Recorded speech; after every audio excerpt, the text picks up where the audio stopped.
Shahu palace, ज्याला new palace म्हणूनही ओळखले जाते, हा कोल्हापूर येथील एक सुंदर ऐतिहासिक राजवाडा आहे.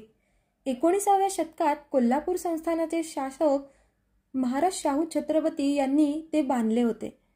कोल्हापूर शहराच्या उत्तरेकडे साधारणतः 3 किलोमीटर अंतरावर नवा राजवाडा प्राचीन संस्थान काळाची शान दाखवत उभा आहे. राजवाड्याचे बांधकाम सन 1877 मध्ये सुरू झाले आणि सन 1884 मध्ये पूर्ण झाले. प्राचीन ब्रिटिश वास्तुशिल्पकार चार्ल्स मांड यांनी न्यू पॅलेसची रचना केली होती. युरोपियन आणि भारतीय वास्तुशास्त्राचे मिश्रण असलेली ही वास्तुशिल्पकलेचा उत्तम नमुना आहे.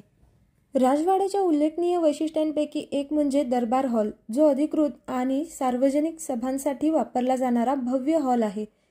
हॉल क्लिष्टपणे डिझाईन केलेल्या काचेच्या खिडक्यांनी सुशोभित केलेला आहे आणि छताला गुंतागुंतीच्या कोरीव स्तंभांनी आधार दिला आहे. मित्रांनो, हा राजवाडा कसा वाटला हे